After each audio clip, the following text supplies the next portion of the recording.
नमस्कार, good morning, good afternoon and good evening प्यारे बच्चों।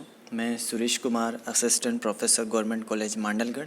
आज की इस ऑनलाइन क्लास में प्यारे बच्चों मैं आप सभी का स्वागत करता हूं। प्यारे बच्चों, अपन जो अभी जो करंट में जो टॉपिक जो पढ़ रहे थे वो आपके जो इनकम टैक्स का जो पेपर है थर्ड ईयर का, उसका जो लेसन है residential scope and scope of total income, यानी कि निवासी स्थिति और कुल आय का क्षेत्र। इस टॉपिक इस लेसन के बारे में अपन चर्चा कर रहे थे और इसके संदर्भ में मैंने आपको एक वीडियो पहले यूट्यूब चैनल पे अपलोड कर दी है।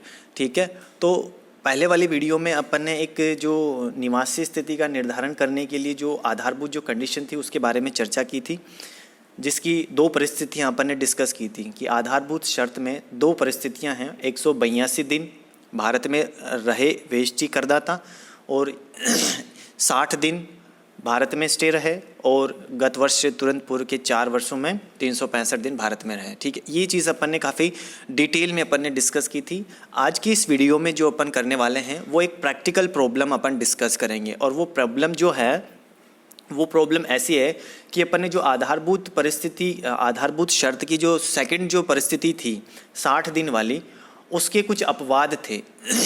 जैसा कि भारतीय मूल का निवासी, भारतीय मूल का विदेशी नागरिक अगर भारत आता है या एक जहाज़ का चालक दल के सदस्य के रूप में भारत में आता है या भारत से जाता है जहाज़ के चालक दल के सदस्य के रूप में, उस स्थिति में जो आपकी आधारभूत शर्त की जो दूसरी परिस्थिति जो कि 60 दिन में गत वर्ष में भारत में रहे और 365 दिन गत वर्ष से पूर्व के 4 वर्षों में भारत में रहे वाली कंडीशन की बात है।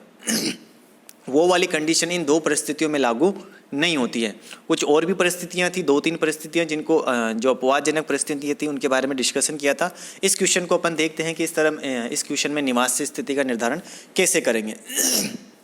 देखिए, मिस्टर आनंद थे, भारतीय नागरिक थे। 6 जून 2019 को चेन्नई बंदरगाह से, ये देखिए आप, 6 जून 2019 को, ये 6 जून 2019 को चेन्नई बंदरगाह से प्रस्थान करते हैं सिंगापुर के लिए। ठीक है, तो अब देखिए 6 जून को प्रस्थान करते हैं वो, और 6 जून की ये जो स्टैंपिंग डेट है, उनके जो वीज़ा, उनके जो डॉक्यूमेंट हैं उनमें ये सील लगाई जाती है कि 6 जून से वो विदेश यात्रा में हैं, यानी कि 5 जून तक तो वो भारत में ही थे। ठीक है, 5 जून तक वो भारत में ही थे। अब 6 जून से वो विदेश यात्रा में हैं, तो अब 6 जून का जो 6 तारीख जो है वो विदेश यात्रा में काउंट होगी, वो भारत में स्टे करने पर काउंट नहीं होंगे। अब वो वापस कब आते हैं विदेश यात्रा से भारत के लिए कब रवाना होते हैं?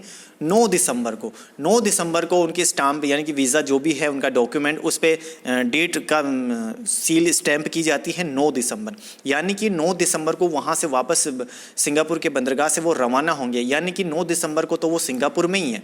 ठीक है ना, तो 9 दिसंबर तक वो सिंगापुर में ही है। अब इंडिया में यानी कि 9 दिसंबर के बाद 10 तारीख को जो होंगी, 10 दिसंबर के बाद जो होंगी वो भारत में दिन उसके काउंट किए जाएंगे। ठीक है, तो अब देखिए इनमें आधारभूत जो शर्त थी अपनी 182 दिन वाली और 60 दिन वाली, दो परिस्थितियां थी, इनमें से कौन सी इन पे लागू होगी?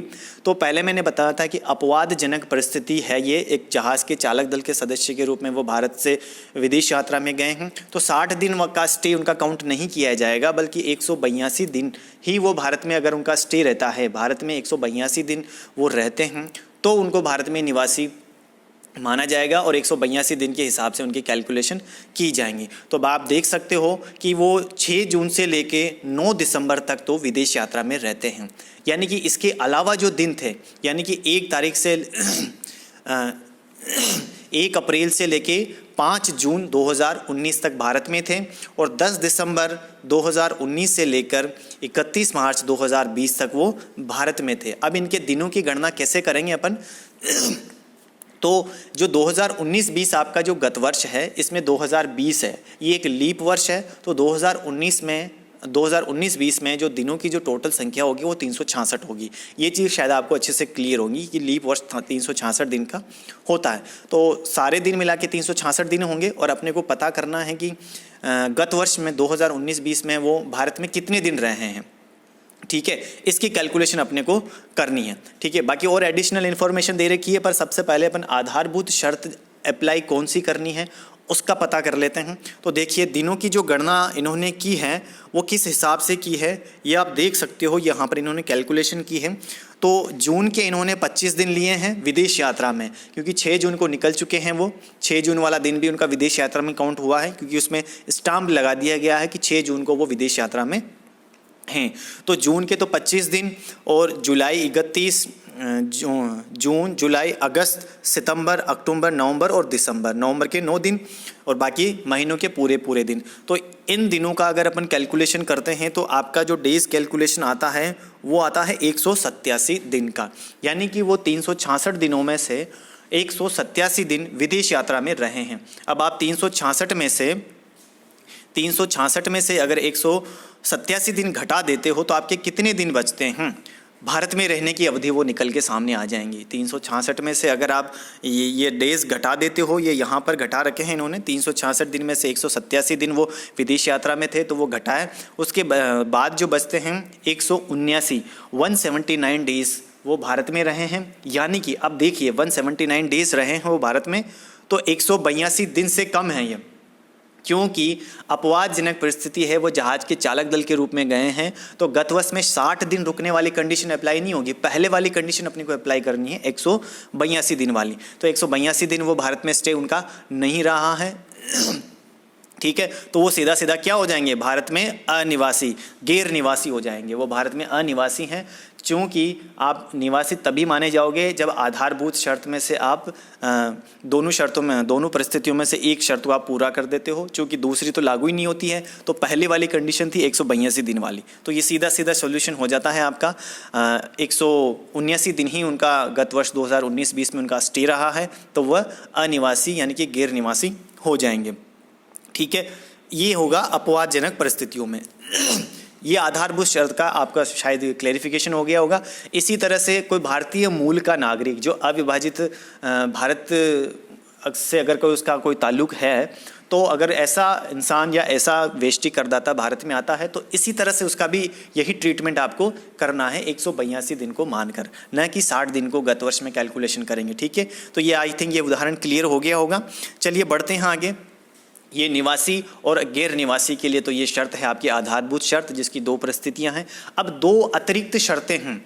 आधारभूत शर्त एक है और 2 अतिरिक्त शर्तें हैं। अब 2 अतिरिक्त शर्तों के बारे में भी अपन इसी वीडियो में डिस्कस कर लेते हैं, फिर उनका एक प्रैक्टिकल क्वेश्चन के माध्यम से अपन उनको किस तरह से अप्लाई करते हैं वो देखेंगे, ठीक है। तो चलिए बढ़ते हैं। क्या हैं आपकी अतिरिक्त शर्तें? तो अतिरिक्त शर्तों में आप देख सकते हो जो आपकी अतिरिक्त शर्तें हैं, ये देखिए दोनों मेंशन यहाँ पर कर रखी हैं। दोनों अतिरिक्त शर्तें क्या हैं? तो जो आपकी अतिरिक्त शर्तों की जो पहली शर्त है कि आपका जो गत वर्ष है उसके तुरंत पूर्व के 10 वर्षों में कम से कम 9 वर्ष तक भारत में अनिवासी रहा हो, या गत वर्ष से पूर्व के 7 वर्षों में 729 दिन या कम भारत में रहा हो। 7 वर्षों में 729 दिन अथवा कम दिन वो भारत में रहा हो। थोड़ा कन्फ्यूज़न है, देखिए नोट के रूप में क्या लिखा हो गया है। नोट के रूप में देखिए ये यहाँ पर इन्होंने थोड़ा एक्सप्लेन करके इसको बताया है किस तरह से दोनों अतिरिक्त शर्तें यहाँ पर दी गई हैं। देखिए जो पहले जो अपन ने जो शर्त डिस्कस की थी वो आधारभूत शर्त थी, उसका पालन होने पर ही या उसको अप्लाई करने पर अगर 60 दिन या 182 दिन में से अप्लाई होती है तो उसी के बाद निवासी या गैर निवासी होगा। अब ये 2 शर्तें अतिरिक्त हैं, इनकी किस परिस्थिति में इनको अप्लाई करना है वो अपन देखेंगे। तो अतिरिक्त शर्त में जो पहली शर्त है वो ये है कि एक ऐसा व्यक्ति संबंधित गत वर्ष से पूर्व के 10 वर्षों में कम से कम 2 वर्षों में भारत का निवासी रहा हो। ये क्लियर हो जाता है आपका गत वर्ष से तुरंत पूर्व के 10 वर्ष, ठीक है।